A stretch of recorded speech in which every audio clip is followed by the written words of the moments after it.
Hola, ¿qué tal? Muy buenos días. Gracias por acompañarnos en esta mañana de miércoles 9 de abril del 2025. Es un gusto poder tener este tiempo, compartir la palabra de Dios, una reflexión breve donde esperamos sea de bendición para tu vida y también pueda el Señor comunicar su voluntad a ti.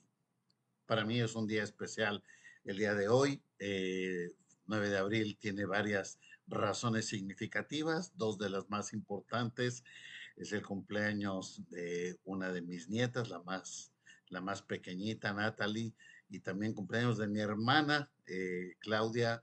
Para las dos, un abrazo, que Dios les bendiga. Mañana es cumpleaños de otro de mis nietos, Mateo. Híjole, empiezas a ver los cumpleaños de los hijos y de los nietos y te estás dando cuenta pues que te estás poniendo viejo con el paso de los años. Pero bueno, también es un gusto verlos crecer y madurar en el Señor y qué bendición que estén bien y que estén con salud. Felicidades a todos ellos y a todos ustedes que estén celebrando alguna fecha especial en estos días. Que Dios los bendiga grandemente. Bien, pues vamos a orar después de mi comercial. Vamos a tomar un minuto para orar y después entrar directamente al mensaje del día de hoy. ¿Me acompañan? Señor, te agradecemos este tiempo, tú nos das esta oportunidad de tener estos minutos para reflexionar en tu palabra. Guíanos, Señor, hacia tu mensaje y que sea de bendición pertinente para la vida de las personas. Te lo pedimos en nombre de Cristo Jesús. Amén. Bien, pues el día domingo, Alejandro Luna nos platicó acerca del rey David como una parte de la genealogía de Jesucristo. Sabemos el lugar especial que ocupa David en la línea del Mesías, como el hecho de que uno de los títulos de Jesús es el Hijo de David. Eh, Hay otras referencias, muchas más para considerar a David, tal vez después de Abraham, la persona más significativa en la genealogía del Señor Jesucristo.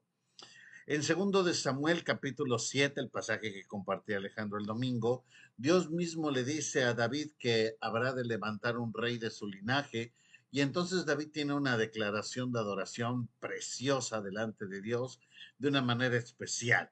Todo excelente, todo claro, todo en orden, y después de eso, victorias militares, crecimiento, fortalecimiento. David muestra misericordia a la familia de Saúl, el pacto que hace por el pacto que hizo con Jonatán, más victorias, más riqueza, todo parece que va viento en popa, pero llegamos al capítulo 11. Y aquí es donde la situación se torna difícil. Tal vez después de la historia de David y Goliat, esta historia es la más relevante que podemos recordar del rey David. Segundo de Samuel, capítulo 11, verso 1, dice así. Aconteció al año siguiente, en el tiempo que salen los reyes a la guerra, que David envió a Joab y con él a sus siervos y a todo Israel, y destruyeron a los amonitas, estaban en guerra, y sitiaron a Rabá, pero David se quedó en Jerusalén. Y sucedió un día, al caer la tarde, que se levantó David de su lecho y se paseaba sobre el terrado de la casa de Israel, y vio desde el terrado una mujer que se estaba bañando. ¿Por qué se estaba bañando? No vamos a especular. ¿Y por qué se estaba viendo hacia el terrado, hacia el Palacio Real? Tampoco. El hecho es que se estaba bañando. Y dice que era muy hermosa. Entonces David van a preguntar por aquella mujer y le dijeron, es Betsabé, hija de Eliam, mujer de Urías Eteo. Y envió David mensajeros y la tomó, vino a él y él durmió con ella y luego ella se purificó de su inmundicia y se volvió a su casa. Y concibió la mujer y envió a hacérselo saber a David diciendo, estoy encinta. Vamos, qué historia, ¿no? Conocemos la forma en que David intenta ocultar su falta después de haber tomado a la mujer de Urías. Trae al esposo, lo manda a que vaya a su casa, ve con tu esposa, gózate con ella, estate con ella, pero Urias resultó ser muy fiel y se queda a la puerta del palacio. ¿Cómo voy a ir con mi esposa cuando estamos en guerra? Después lo emborracha para que se vaya a su casa y él se queda con los del ejército y tampoco va a su casa. Así es que David no tiene más remedio que mandarlo de regreso con Joab con una carta, y esa carta llevaba su sentencia de muerte, porque la instrucción es: ponlo al frente de la batalla, y así es que muere Urías. Después David trae a Betsabé y la toma por esposa, y a parecer todo bien, ¿no? Pero dice el verso 27 del capítulo 11 que eso no fue agradable a los ojos de Dios. Llega el profeta Natal en el capítulo 12 y le cuenta una historia a David, una historia donde David se indigna y dice: ¿cómo puede ser una persona que haga eso? Y después Natán lo utiliza para ilustrar a David. Leo segundo de Samuel, capítulo 12, a partir del verso 7. Dice así: entonces dijo Natán a David: tú eres aquel hombre. Así ha dicho Jehová, Dios de Israel: yo te ungí por rey sobre Israel y te libré de la mano de Saúl. Y te di la casa de tu señor, las mujeres de tu señor en tu seno. Además te di una casa de Israel y de Judá, y si eso fuera poco, te habría añadido mucho más. ¿Por qué pues tuviste en poco la palabra de Jehová, haciendo lo malo delante de tus ojos? De sus ojos, perdón. A Urías Eteo le heriste a espada y tomaste por mujer a su mujer, y a él lo mataste con la espada de los de Amón. Por lo cual ahora no se apartará jamás de tu casa la espada, por cuanto me menospreciaste y tomaste la mujer de Urías Eteo para que fuese tu mujer. Así ha dicho Jehová: he aquí yo haré levantar el mal sobre ti de tu misma casa. Tomaré tus mujeres delante de tus ojos y las daré a tu prójimo, el cual yacerá con tus mujeres a la vista del sol, porque tú lo hiciste en secreto, mas yo haré esto delante de todo Israel a pleno sol. Y entonces dijo David a Natán: pequé contra Jehová. Y Natán dijo a David: también Jehová ha redimido tu pecado, no morirás, por cuanto con este asunto hiciste blasfemar a los enemigos de Jehová. El hijo que te ha nacido ciertamente morirá. Y después Natán se vuelve a su casa. Conocemos la historia, se cumple a cabalidad la profecía de Natán, y David tiene que enfrentar todas las consecuencias por sus actos. Muere su hijo, el hijo que engendró con Betsabé, y también el asunto de que iba a haber guerra en su reino. Por supuesto que hubo guerra, y también el asunto de que tomaron a sus esposas. Es algo que sucede, no me voy a meter en esa parte de la historia porque es con muchos detalles, pero eso que el profeta Natán le dijo a David sucedió de manera directa. ¿Por qué estamos contando esta parte de la historia si estamos hablando del árbol genealógico de, de Jesús? Bueno, el punto es ese. Pareciera que estábamos al inicio, todo perfecto, todo de acuerdo a lo establecido. Sin embargo, todo esto que sucede. ¿Habría de cambiar el plan de Dios? De hecho, no. Quedaría como una experiencia permanente que marcó todo el reinado de David y aún de sus siguientes generaciones, porque sabemos lo que pasó con sus hijos, con Absalón, con Amnón, con Tamar, todas estas tragedias que sabemos que pasaron. Así que de esto me hace recordar algunos principios en la vida de David que también pueden aplicar para nosotros. El reconocer el amor, la misericordia y el perdón de Dios, la restauración de Dios es bueno, pero también tenemos que tener presente la disciplina y la justicia de Dios. Jehová no libra de su responsabilidad a David por causa de su pecado. Pero ese no es el final de la historia. Hay una segunda parte, una restauración. Tal vez no fue como David lo hubiera imaginado ni como hubiera querido. Por supuesto, creo que está muy lejos de ser lo que él hubiera querido para su reinado. No sería tan hermoso, no sería tan pleno, no sería tan fuerte, pero al final el cumplimiento de la promesa divina. Así es que quisiera que recordáramos esto para nosotros. Y la historia de David nos hace recordar a ti y a mí en nuestra situación particular. Primero, nunca olvides que Dios nos ha llamado para propósitos específicos de forma espiritual. Nunca perdamos de vista que si tal vez tú y yo no sepamos de qué se trata, Dios sí. Dios sabe para qué nos ha llamado y con qué propósito nos ha llamado. Pero ese llamado no te hace inmune ante el pecado. Sigues siendo un ser humano, sigues siendo una persona con naturaleza pecaminosa y que estamos sujetos y expuestos a cometer errores y que esos errores pudieran ser trágicos. Somos potencialmente vulnerables a ser atrapados por nuestras pasiones. En la medida en que tú y yo seamos conscientes de esta realidad, de que somos vulnerables y que pudiéramos ser atrapados en nuestras pasiones, tendremos más precaución y más cuidado, nos cuidaremos de no caer en ese juego o nos protegeremos.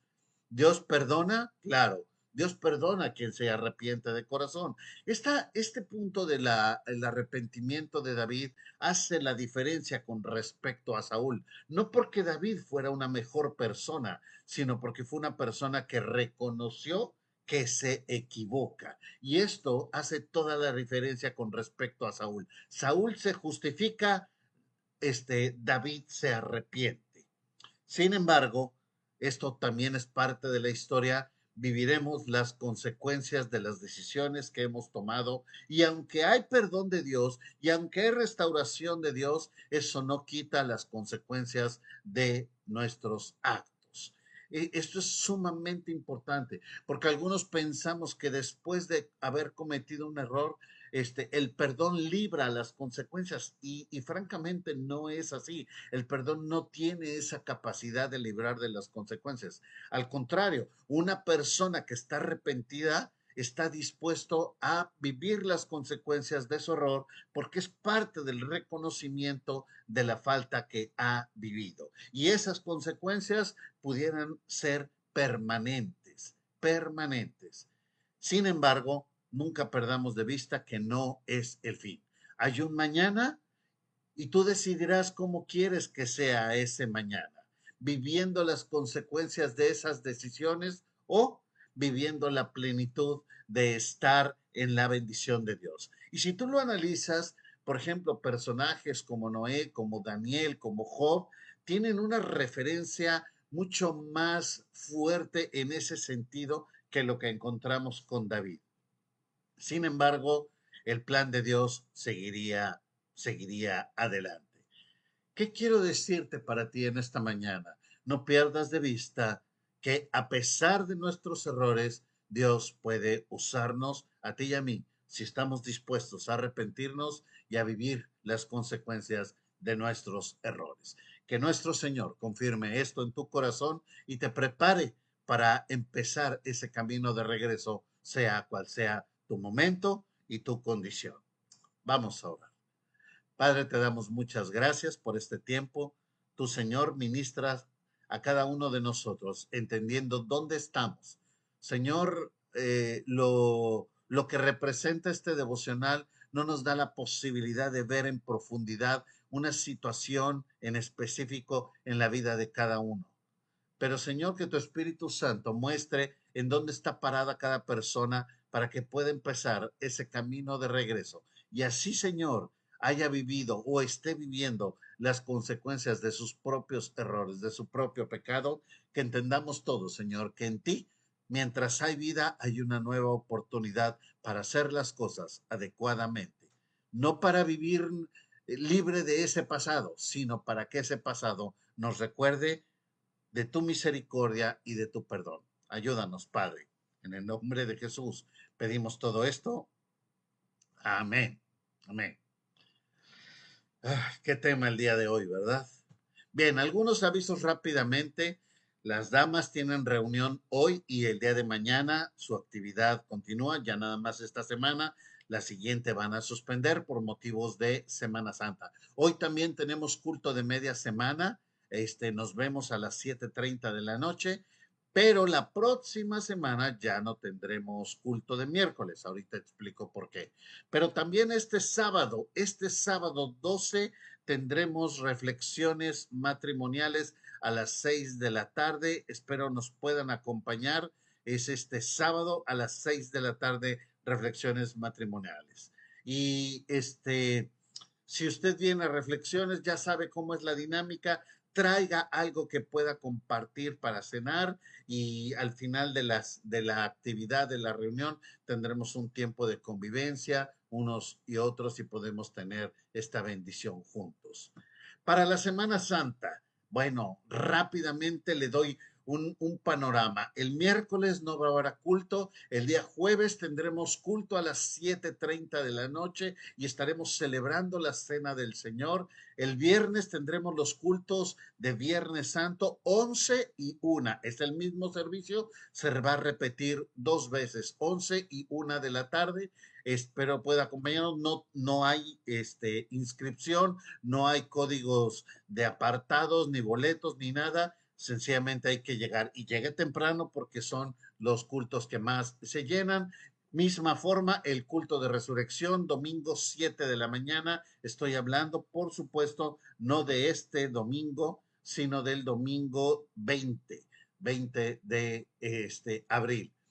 Y también tendremos el 20 de abril cultos a las 10, 12 y 2, no el de las 8:30 por obvias razones.